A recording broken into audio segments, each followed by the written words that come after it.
সবাইকে স্বাগতম। আমি এখন আছি হচ্ছে হঠাৎ বাজার। হঠাৎ বাজার প্রতিদিন বিকালেই এই ফরিদপুর গলন্দ যে বেড়িবাঁধ, ফরিদপুরের মধ্যেই হঠাৎ বাজার বলে এটাকে। হঠাৎ বাজার, হঠাৎ করে বাজারটা হয়েছে বোধহয় এই কারণে নাম হয়েছে হঠাৎ বাজার। প্রতিদিন বিকালে এখানে এই আশপাশের যারা গ্রামের লোকজন আছে, কৃষক আছে, তারা তাদের শাকসবজি নিয়ে আসে। ছোটোখাটো বাজার বসে প্রতিদিন বিকালে।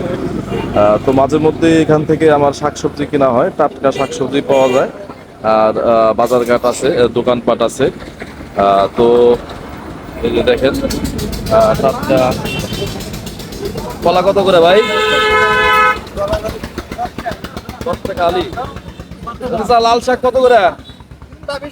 হ্যাঁ, 3 মোটা 20 দেন যে আমারে। 4 মোটা 20 দেওয়া যায় না? 3 মোটা দিবেন? দেন দেন, আমার দেন 3 মোটা দেন। আরে ঢেঁড়স না, ঢেঁড়স বেচতেছেন কত করে? 30 টাকা কেজি। পটল? 40। এটা কি আপনাদের বাড়ির সব? সব ক্ষেতের? আচ্ছা।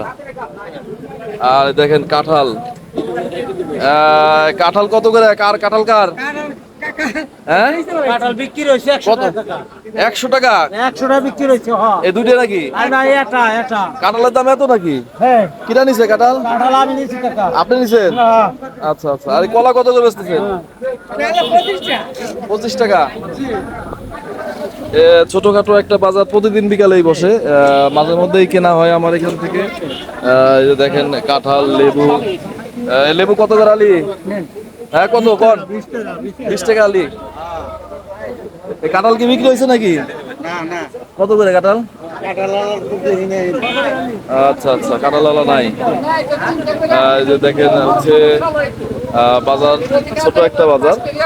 আবার মাছও পাওয়া যায় এখানে। তো নদীর পাশে আর কি। এটা কি মাছ? এই বিদেশি মাগুর কই পাইছেন? পুকুরের না? এই কয় টাকা, কয় টাকা এটা? 400। আর এইগুলো কি মাছ এটা? পুটই বাগা কত সবটি? কয় টাকা সবটি? হ্যাঁ,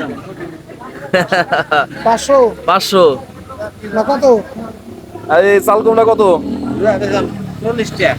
40 টাকা কি দুটা? ওই যে জালি হবে এটা? হ্যাঁ, জালি হবে। আচ্ছা দেন, এবার এটা দেন। আচ্ছা দেন, রাখেন, আমি দিচ্ছি।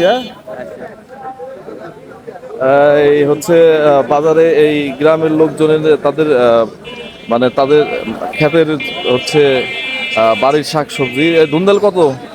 ধুন্দল কত করে বেচতেছেন? 40 টাকা মোটা। 1 কেজি হবে এগুলো নাকি? 1 কেজি। আর চাচার কাছ থেকে কিন্তু আমি রেগুলার কলা নেই, ভালো কলা বিক্রি করে। কাকা, কলা আজকে কি দামি মনে হচ্ছে? হ্যাঁ, অল্প কটা আছে না? আমার 1 ফোনা দেন দি। ফল পাওয়া যায়। আর এই ছোটখাটো এই হঠাৎ বাজারে টাটকা শাকসবজি পাবেন আর কি, কম বেশি। এই রোডে হাঁটেন, চলাফেরা করেন, তারা হঠাৎ করে বিকালবেলা ইচ্ছা করলে এখান থেকে বাজারঘাট করতে পারেন। তো আমার রেগুলারই যাতায়াত হয় এখান দিয়ে, যে কারণে এখান থেকে বাজারঘাট করি। সবাইকে ধন্যবাদ, সঙ্গে থাকবেন।